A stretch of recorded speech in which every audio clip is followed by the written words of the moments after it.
Hey, what is going on, guys? It is TemperAlliance, and today in this video we are going to be talking about Call of Duty Infinite Warfare campaign. Now, yesterday's video I talked about Conor McGregor being a cast member for the campaign itself, and he tweeted with a picture of him in the campaign, just a quick little picture, and he says, "Tune in tomorrow for more information of Call of Duty." And today we find out that that part of information was actually the trailer release for the campaign. Now, I'm not going to show the campaign on this channel because of the simple fact that the trailer isn't mine to show. It's not my content. So what I'm going to do is I'm going to put a link in the description, and it will take you to the official YouTube channel of Call of Duty, and you can watch the trailer over there. And then when you're done watching the trailer, come back over here, because in today's video we are going to be talking about it. So what I did is I took a few little pictures pretty much throughout the whole trailer, highlighting what's going to be in it, and we're just going to talk about it for a little bit. So the first image that I got was pretty much at the start of the trailer. You can see this big robot. Now, as you can see, he's like, I don't know, like super pumped, pretty much armed with machine guns and rockets and all that. And judging by the color of his light, he is one of the enemies. Now, I'm not 100% certain, I'm just judging by the light, because for years in Call of Duty, there's two sets of color. Red is for the enemies, or either blue or green for your teammates. And judging by this, he is one of the enemies. In the next picture, it just shows what the soldiers are going to be wearing and the guns that they're using. So, just looking at the armor, it just looks really big and pumped up. It's pretty much like a really heavy type of armor, and the gun looks very, very boxy. Like, there's no kind of style to it, you know, like an AK-47 or an AK-7 for you, or an MP5, where there's kind of like a slick movement. These are just boxy guns.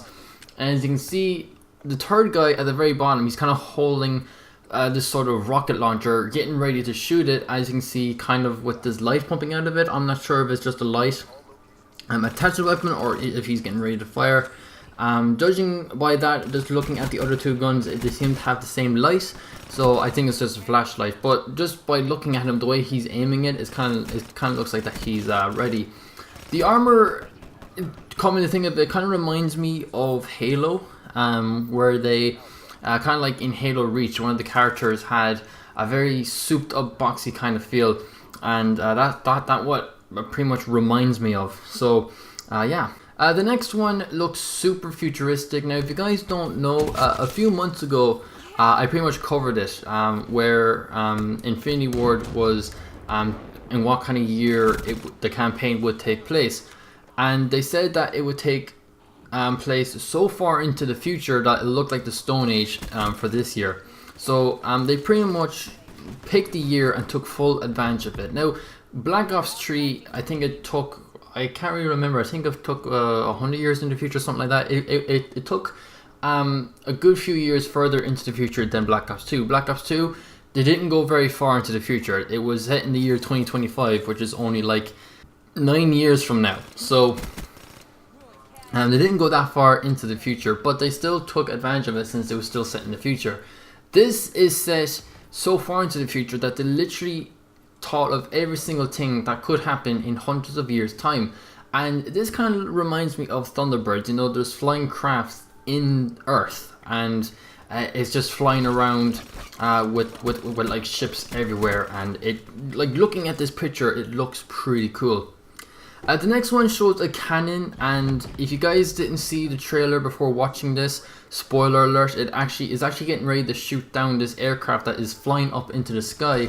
And I decided to show it because, like, a big, huge cannon is just getting ready to shoot down this ship, which is pretty cool, and I thought it was just worth showing. Now, the next one shows the captain. Now, according to the trailer, there was a captain before him, but he died, and he took over. He is one of the captains that we're going to be playing with. This one just pretty much shows what the campaign is going to be about. Now, we know it was going to be taking in space, so this, what it looks like to me, it's on the moon, and they're pretty much building something on the moon. Now, we've seen something like this all the time, like in movies or something like that. If it takes place into the future, it's always based on the moon, and they're always building something on the moon, or whether it's a house or something. You know, they always do something on the moon. They always build something on the moon. So I decided to show that because they're actually going to do this in the game, which actually looks pretty nice. Now, this one, it's still on the moon. And what looks like to me is just just driving around. I don't know what. They showed it for like a few seconds, but I wanted just to highlight something, that there's a robot just sitting on the side of the car. So he's one of our teammates, I assume. And I think in Black Ops 3, I didn't really play Black Ops 3 campaign. I didn't play throughout all of it. I only played like the start, and then I never went back to it for some reason. But according to the Black Ops 3 campaign, there was robots, but it was against you, and you were pretty much like half robot, half human. Like you pretty much removed all your legs and arms and replaced it with robotics to give you super strength and all that stuff, and you were pretty much against these robots. In this campaign, the robots are with you, and they're playing with you, and I just wanted to highlight that, just you know, just in case. Now, I'm not sure if there's any robots in the Black Ops 3 campaign that plays with you, not to my knowledge, but if I'm wrong, then let me know down in the comments. But I decided to show this just to highlight it again. Now, the next one, I'm just showing off one of the other characters that we're going to be playing with. I'm just showing off one of the characters that we're going to be playing with as well as one of the main characters. Nothing really much to say about that. Now, the next one, this one pretty much highlights one of the main characters. Now, he's a well-known guy, David Harewood, if I'm pronouncing his name right. Now, he's pretty much well-known for these type of roles. You know, every movie that I see him in, it's always military stuff. You know, he's always like a president. He's always like in this military stuff. He's sometimes a captain in some of these military movies. He's just pretty much perfect for this role. Now, I'm not sure, I never seen him in a game. I think this is his first ever character being played in a video game, but most of the times when I see him, it's pretty much set on like movies or like TV series, kind of like military war stuff. But just coming to think of this, you know, there are so many famous celebrities in this game. You know, there's like 3 well-known people in Zombies, and there's a good few people well-known in the campaign, which we are going to get to pretty much in a minute. Or maybe now, because according to this image, we are playing against one of these villains. Now, he is the main villain that we're going to be playing against. I'm not sure what his character name is, but it's Kit Harington. He's well known for playing a character in Game of Thrones. I don't watch Game of Thrones, so I don't know what he plays as or what his role is. But this guy is one of the main villains that we're going to be playing against. He pretty much wants to take over everything. I just love the way there's like a big scar across his face. You know, like you kind of see that a lot in these type of films. Like a main villain where he has like a scar just going across his eye and like straight through his face. So yeah, that looks pretty cool.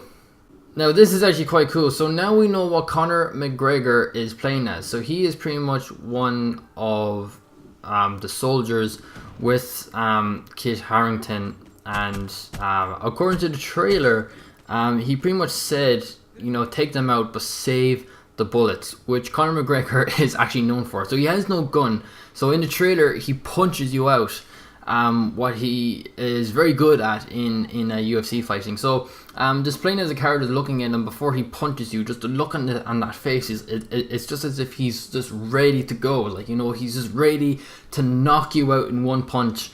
And like, trust me, I don't think it would feel very nice if you actually got a punch by him. You know, the world champion UFC fighter. So now we know what he plays as. He is a villain, and I was kind of hoping that we would play with him. I don't know, because it would be pretty cool to be, you know, playing alongside him as one of the soldiers. I don't know, it looked pretty cool. But, you know, since he's a UFC fighter, you know, always trying to, you know, beat the opponents, you know, it kind of makes sense for this role. And yeah, it's just kind of cool to see Conor McGregor in a video game. I never thought that would happen, but yeah, but there he is. Now, this one I had to show. Now, we don't really see robots talking. This is like a talking robot, and he is one of the soldiers. You actually interact with him in the story mode. Now, you don't actually interact with him in the game. Maybe you do, I don't know, but he actually talks to you. He actually interacts with you. You know, he's actually one of the soldiers that you actually talk to, which is pretty cool. I actually wasn't expecting that, because, you know, in Black Ops 3, the robots just are programmed to do this and do that, and just kill. You know, they don't talk, they just do what they're programmed to do. But this one is like one of your teammates. He's one of the soldiers, and he's just there talking to you, and just like interacting with you as if he was human. What I probably was trying to say, but yeah, I just really wanted to highlight that. It's just pretty cool to see that, because I actually wasn't expecting that whatsoever. Now, in the last image, I really wanted to show this because it kind of shows what this car just did. Now, in Black Ops 3, you actually got to drive a big truck the streets. Hopefully you can drive this one. Now, it's a little bit blurry because the position that I took this picture from, I kind of wanted to show what just happened. So this big car, which hopefully you get to drive in the campaign, blew a car off the road with just one hit. It just drove into it, blew the car off the road, and just kept going. And it's kind of like a big bulky car, a big tank that can just blow things out of the way if it gets in your way. You know, say good luck, God bless, you know, because you are a goner. And it just looks pretty cool. So that is pretty much everything. These are all the pictures that I took from the trailer, highlighting it, and hopefully I am actually pretty confident that this is going to be a good story mode, because it just looks pretty cool. Looking at this trailer, it just looks super nice. And everyone was complaining that the time it takes place isn't really Call of Duty. Everyone wants to go back to the modern times, back in like Modern Warfare 2 times, which is pretty much understandable. But looking at this campaign, looking at this trailer, it looks pretty nice, and setting it in space, I can't disagree with it. It just looks absolutely amazing. It looks nice, and I can't wait to play it. And hopefully multiplayer has the same, and we're gonna have to wait and see, because the beta comes out next month. So does the Call of Duty 4 campaign only, and if you have PlayStation 4, it'll come out a month early, which is next month. And Xbox and PC players will get it on the day of release. And for some strange reason, there is no beta for the PC. They're releasing it for console next month, but not for PC, because people are saying of the simple fact that you can actually look within the files and see what's going to be adding into the game into the future, or what's going to be happening in the game, without them actually releasing any intel about it. So yes, that's pretty much why there is no beta for the PC, but console next month. Can't wait to play this. I think it's going to be a very good game. What do you guys think? Let me know down in the comments below. Are you actually going to play the campaign, or did you just get this game just to play Call of Duty 4 Remastered? Because that's what a lot of people did, and actually said that they got this game just to play Call of Duty 4 Remastered, which I can't blame them. Call of Duty 4 is an absolutely amazing game. It wasn't my first Call of Duty game, but once I got Modern Warfare 2 and heard that there was a game before Modern Warfare 2, which was Call of Duty 4, I went into GameStop and bought it, played it, fell in love with it, and I can understand that. And especially when it's remastered, it's pretty much like new again. You start from scratch, and it's just going to be amazing. And I actually can't wait for Call of Duty 4 Remastered as well. But I'm going to give Infinite Warfare a chance, you know, because we haven't played it yet. You know, it wasn't in our hands yet, so. You know, I can't just judge what I see on pictures or trailers or anything. You know, you have to play the game in order to give your true opinion on it. So, and just by looking at this trailer, it looks pretty nice. I have to admit, it looks really good. I can't wait for it, and I'm definitely going to be playing it pretty much 24/7 when this comes out. It just looks really, really nice. So hopefully you guys enjoyed this video. If you did, give it a like and subscribe if you're new. And that is pretty much it. And I'll see you guys in the next one.